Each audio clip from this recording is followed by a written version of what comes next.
La ciencia no es información contenida en los libros de texto o en las bibliotecas o en los centros de obtención de datos. Es un proceso dinámico que tiene lugar en la mente de los científicos que están inmersos en una sociedad y en una época dada. El entusiasmo por narrar lo que los biólogos han aprendido hasta ahora acerca de los organismos vivos, su historia, sus propiedades y sus actividades no debe convencerlos de que hay respuesta para todo. Muchas preguntas aún no tienen respuesta, lo que es más importante. Muchas buenas preguntas aún no se han formulado. Tal vez pueda ser tú quien las formule. Hola, durante la clase de hoy, entonces vamos a tomar nota de las ideas importantes. Es un tema que ya trabajamos en ciencias en otro momento. En el cuaderno entonces debe quedar especificado la fecha, debe quedar el indicador de desempeño que es el número 4 y en el transcurso del video estaré dando las indicaciones de cómo voy a registrar la asistencia. Este registro de la asistencia, aparte de que deben escribir en Classroom, que pues que ya completaron la tarea, como les había mencionado en otros videos anteriores, deben ingresar a comentarios, escribir el nombre de ustedes y la clave que les iré indicando. Como les estaba contando, el tema que vamos a trabajar es la evolución. Pocas ideas han cambiado tan profundamente nuestra visión de la naturaleza como la idea del cambio que implica la evolución de los seres vivos. Los organismos biológicos se agrupan en unidades naturales de reproducción que denominamos especies, y las especies que ahora pueblan la Tierra proceden de otras especies distintas que existieron en el pasado a través de un proceso de descendencia con modificación. La evolución biológica es el proceso histórico de transformación de unas especies en otras especies descendientes, y su reverso sería la extinción. Les comparto esta frase que Charles Darwin publicó en su libro El origen de las especies, donde hace referencia a que no es la especie más fuerte la que sobrevive, ni la más rápida, ni la más inteligente, sino la que responde mejor al cambio. Cuando entonces hablamos de evolución, tenemos que tener en cuenta que es el hilo que conecta a la enorme diversidad del mundo vivo. Una inmensa cantidad de evidencias nos han indicado que la Tierra ha tenido una larga historia y que todos los organismos vivos, incluidos el ser humano, surgieron en el curso de esa historia a partir de formas anteriores más primitivas, lo que implica que todas las especies descienden de otras especies. En otras palabras, que todos los seres vivos comparten antecesores comunes. Definimos entonces a la evolución como un proceso de cambio a lo largo del tiempo y que implica que todas las especies van a descender de otras especies. Nos invita también a desdibujar la idea de que el hombre está en la cima como un ser superior a los demás, sino que nos ubica dentro de toda esa cantidad de seres vivos existentes en el planeta como un organismo más que habita en él. Y de ahí las ideas que van a emerger del asunto de la conservación y preservación. Simplemente cohabitamos este planeta con ellos, con esas otras especies, y por lo tanto debemos garantizar un equilibrio entre ellos y nosotros. Lo primero que debemos recordar es que no, ellos, Charles Darwin y Alfred Wallace, perdón, que no fueron los primeros en hablar de la evolución. Antes que ellos ya habían otros tratando de explicar el origen de las especies o los parecidos que habían entre los organismos a través de la historia del planeta, pero las publicaciones y los viajes que ellos van a hacer, todo ese registro va a permitir entonces hacer una construcción con un soporte tan fuerte que les va a otorgar a ellos un prestigio muy grande, incluso hasta conceptos que ellos en ese momento plantearon que van a surgir en la actualidad y que se van a conservar en la actualidad para poder explicar la teoría de la evolución. La siguiente clave vendría para Vallejo, Tobón y Juan Camilo, que deben escribir en comentarios su nombre acompañado del número 14. Grandes peleas de la ciencia. Hoy, Darwin versus Wallace.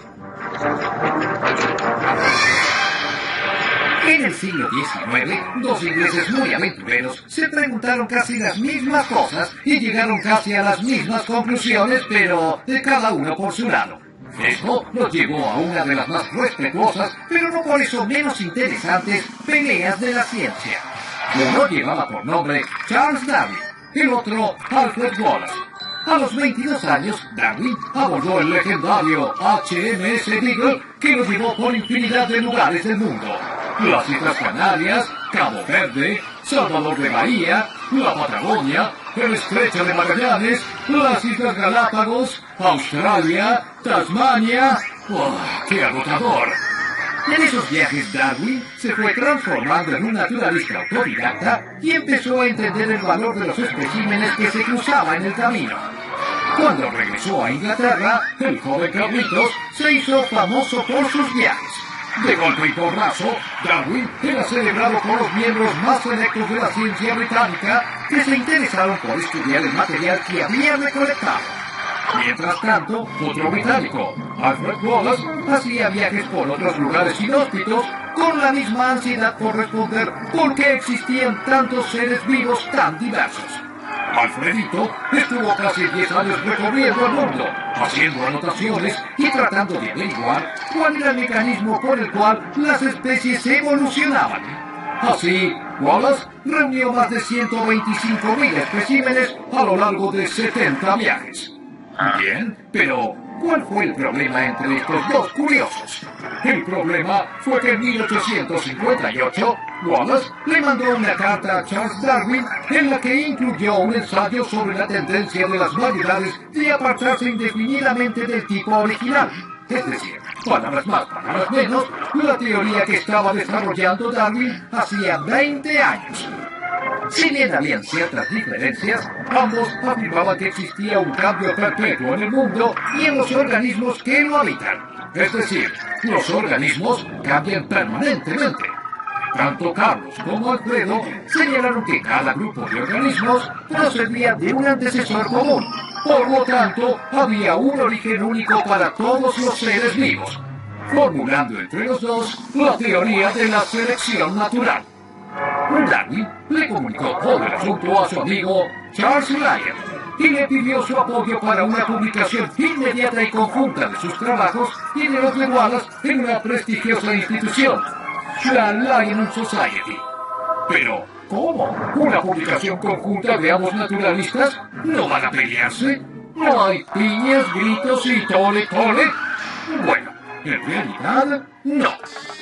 Al año siguiente, en 1859, Charles Darwin publicó su libro El origen de las especies, piedra fundacional de la biología evolutiva. A partir de esta publicación, Wallace se convirtió en uno de los defensores más acérrimos de la teoría de la selección natural de Darwin. Wallace se encargó de defenderla escribiendo distintos artículos que refutaban los dichos y teorías que iban en contra de las ideas darwinianas.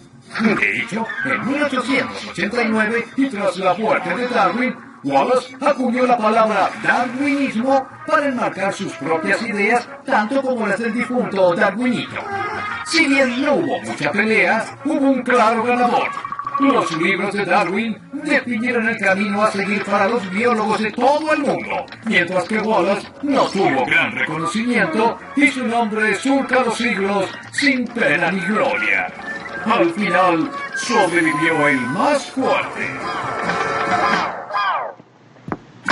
Proyecto G, quinta temporada. Como vieron, entonces los arduos trabajos de Charles Darwin y Alfred Wallace los llevaron entonces a encontrar los detalles o algunos de los mecanismos que podrían originar la evolución de las especies, pero ellos no habían todavía dimensionado la magnitud de sus hallazgos. Por el momento se habían fortalecido en la idea de considerar a los ancestros comunes y al proceso de selección natural como un proceso fundamental dentro de la evolución, y ya iremos describiendo eso más adelante. Vemos entonces que a pesar de que fueron los dos los que trabajaron, tanto Darwin como Wallace, quien se va a llevar todo el crédito a lo largo de la historia de la evolución va a ser Darwin. Entonces hace una larga argumentación en su libro que publica y que denomina El origen de las especies, luego de que había publicado conjuntamente con Wallace, y en ese libro va a describir los mecanismos en los que se da la evolución, según como ellos la concebían en ese momento.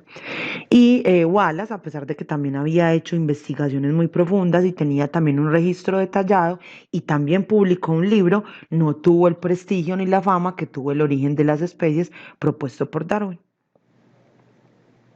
Bueno, las premisas o en lo que se basa la teoría propuesta por ellos. Entonces vamos a ver que durante esta clase vamos a trabajar solamente en lo propuesto por Darwin y Wallace. En la siguiente clase veremos la teoría sintética de la evolución, que describe los mecanismos actuales en los que se da la evolución, y ya nos centraremos pues como en más detalle en esa parte. Hay que tener en cuenta que estas premisas propuestas por ellos dos se mantienen todavía en la actualidad. Bueno, entonces lo primero que van a proponer es que los organismos engendran organismos similares, es decir, en ese proceso de reproducción tienen descendientes y esos descendientes conservan características similares a ellos. Lo segundo es que el número de individuos que sobreviven y se reproducen en cada generación es pequeño.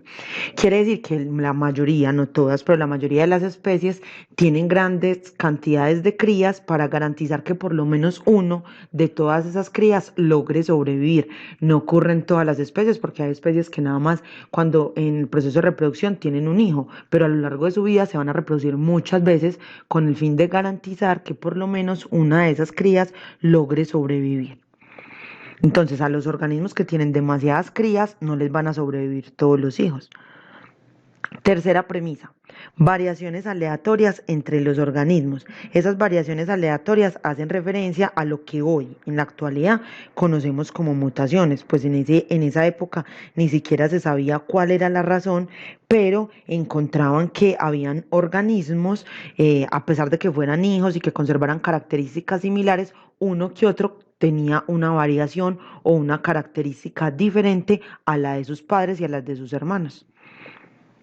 Esas características individuales, entonces consideraban pues que no eran hereditarias, puesto que no todos los hijos o los descendientes las tenían.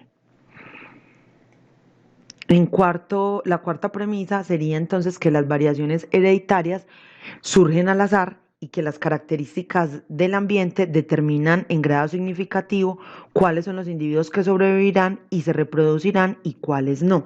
Y ahí vamos al malentendido que siempre ha existido con la teoría de la evolución propuesta por Darwin y Wallace en el asunto de que es el más fuerte el que sobrevive. Ellos lo determinaban o lo describían en sus libros o en sus publicaciones como la especie más favorable, quien tuviese las condiciones más favorables y se desarrollara en un ambiente determinado, entonces esas condiciones favorables le iban a permitir sobrevivir. Obviamente si sobrevive va a poder reproducirse y al poder reproducirse, pues entonces esa especie se va a mantener en el tiempo, proceso en el que se va a fundamentar su teoría, puesto que a esto es lo que se le va a conocer como selección natural. Pilas, esas variaciones que estaban surgiendo en algunos organismos y las circunstancias que habían en el ambiente determinaban entonces quién era la especie más favorable para sobrevivir y poderse reproducir. Tengan mucho cuidado en esta parte, que no es que la especie cambia cuando el ambiente cambió, sino que el ambiente tiene ciertas condiciones y si usted era favorable sobrevive y si no era favorable pues se murió y listo, que pesar, pero a lo largo del tiempo va a ir desapareciendo esas especies que no eran favorables. En quinto lugar, entonces, decían que dado un tiempo suficiente, la selección natural llevaba a la acumulación de muchos cambios.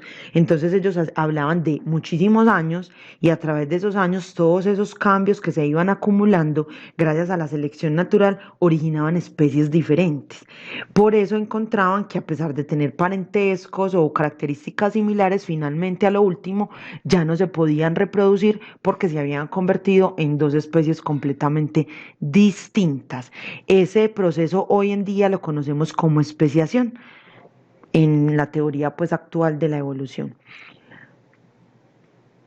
Entonces el darwinismo, que es ese movimiento que surge posterior a todas las ideas aportadas por ellos, se va a basar en dos bases o en dos fundamentos muy importantes, y sería que hay una variación en los descendientes y que hay una selección natural, favoreciendo, ahí me equivoqué, perdón, en la diapositiva, favoreciendo a los más aptos.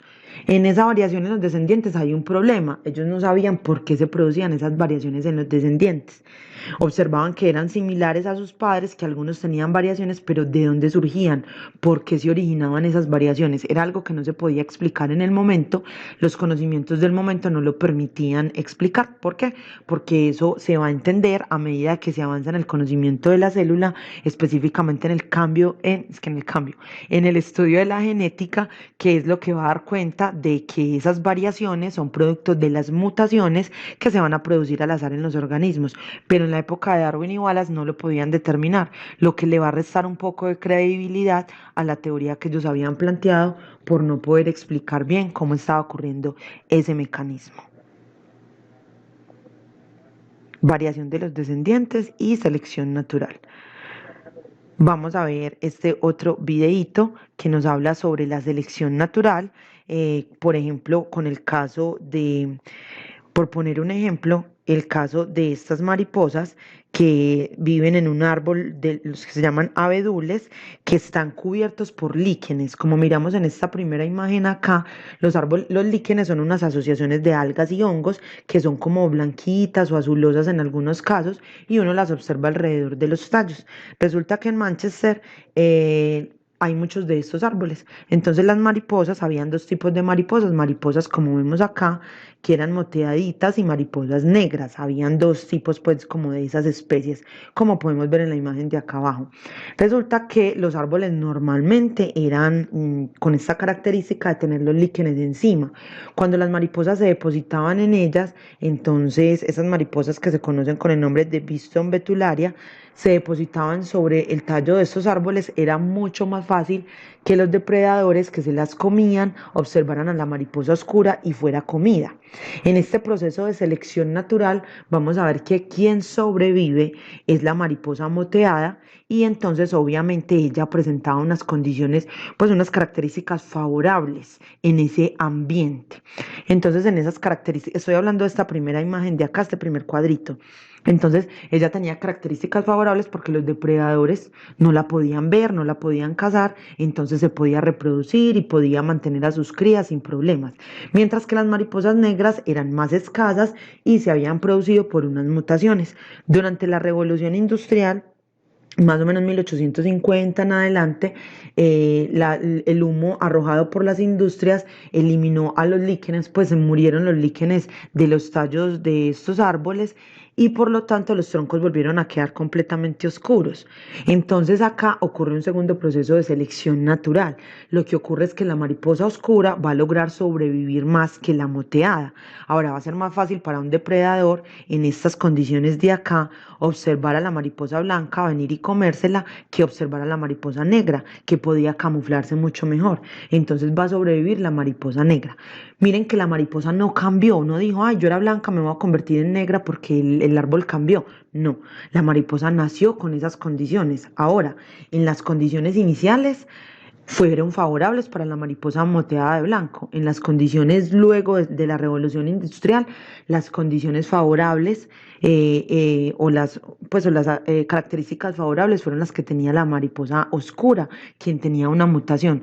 Entonces, cada que hablemos de selección natural, tendríamos que estudiar el entorno donde habita esa población de organismos para determinar qué es lo que realmente va a ser favorable para esa especie. Y vuelvo a repetir, miren que ya no cambió, no pensó ni hizo un proceso interior para decir, ve, me voy a transformar en mariposa oscura o me voy a transformar en mariposa blanca, sino que ya había nacido con esas características. Es muy importante que entiendan esta parte, que igual como ya les había contado ahora, ustedes ya lo habían visto, lo habíamos visto por allá en noveno, pero es muy importante porque para entender la teoría actual de la evolución o la teoría sintética de la evolución, la selección natural va a ocupar un papel muy importante dentro del mecanismo o explicación de cómo funciona la evolución. Vamos ahora sí a ver el video. La clave para Osorno, Ramírez y Andrés Ruiz es la letra L. Hola a todos y bienvenidos a Ciencia Express. En nuestro planeta hay probablemente millones de especies de seres vivos, una variedad enorme, así que no es raro que la gente empezara a plantearse por qué había tantas especies distintas. Hoy en día, cualquier biólogo te dirá que es gracias a la evolución. Pero, ¿cómo puede un animal transformarse en otro? Bueno, vayamos con un ejemplo. Os presento a la familia conejo. Bien, ahora pongámoslos en un entorno. ¿Qué? No, no. Esto no es realista. Ahora sí. Lo siento, señor conejito. La naturaleza es dura. En este ambiente, la familia conejo se enfrenta a unas condiciones a las que no está preparada. Soportar temperaturas muy frías y compartir territorio con unos amigos muy hambrientos. Pero no está todo perdido. Si papá y mamá hacen cosas de conejos, aparecerá una camada de conejitos. Los hijos suelen parecerse a los padres, por lo que es de esperar que estos conejitos tengan algunos de sus rasgos. Pero a veces las crías nacen con algunos rasgos extra que no tenían sus padres. Mutaciones. Tal vez sea algo como unas orejas más cortas, una mayor rapidez o un color de pelaje más claro. Aunque la verdad es que pueden acabar siendo enfermedades mortales. Oh, vaya. Seamos realistas. Muchas de estas crías morirán por el frío, por enfermedades o por sus depredadores. Pero fíjate, es el conejo de la piel más clara. Parece que es más difícil distinguirlo en la nieve. Aquí hay algo importante. No suele ser el más fuerte el que suele sobrevivir, sino que es el que mejor adaptado está a su medio. Tal vez seas más rápido que tus depredadores, o resistas mejor los parásitos, o simplemente sepas pasar desapercibido. Eso supone que puedes sobrevivir más tiempo, y tener más tiempo, entre otras cosas, supone más probabilidades de tener tus propios conejitos. A esta selección del mejor adaptado se la llama selección natural. Y aquí está la gracia, pues tus hijos puede que hereden algunos de tus rasgos, esos rasgos que te han permitido sobrevivir. Cuando combinas estas dos ideas, las mutaciones que tiene la descendencia más la selección natural, obtenemos el escenario perfecto. ¿Adivinas qué pasará? Los conejos con los peores rasgos acabarán reproduciéndose menos, porque cada vez hay menos conejos con esos rasgos. Sin embargo, los conejos de piel clara tienen ventaja y se reproducen mucho más que el resto. Así que es solo cuestión de tiempo que todos, o casi todos los conejos, acaben siendo de piel clara. Pero esto es un ciclo sin fin. De repente aparecerá un conejito con la piel más gruesa, lo que le permite guardar mejor el calor. Como esto es una ventaja frente a los otros, acabará reproduciéndose, y su descendencia también con mayor probabilidad que el resto, hasta que solo haya conejos de piel gruesa. Ahora, si fuera posible cruzar este último conejo con el que había al principio, observarías que no hay reproducción o que la cría no es fértil. Una especie de conejo ha surgido a partir de otra especie de conejo. Evolución. Y si estás esperando que digamos que el hombre procede de un mono, como los que ves en el zoo, lo siento, pero no es del todo cierto. Los seres humanos, los monos del zoo y otros simios descendemos de un mono que existió hace millones de años. Los monos del zoo son en realidad unos primos cercanos. Una clave. Para Víctor, para Julián, para Johan, deben de escribir su nombre en comentarios con el número 17. Bueno, así ya debe haber quedado más claro entonces lo de la selección natural. Por favor, quédate en casa por ti y por todos. La otra clave es para Juan José Arango, Juan José Arboleda y Wendy, que deben escribir en comentarios su nombre con el número 3. La próxima clase entonces veremos la teoría sintética de la evolución. Espero que el video no haya sido tan largo entonces y tan horrible como la otra vez que no les dio tiempo para hacer la actividad. Chao, cuídense mucho.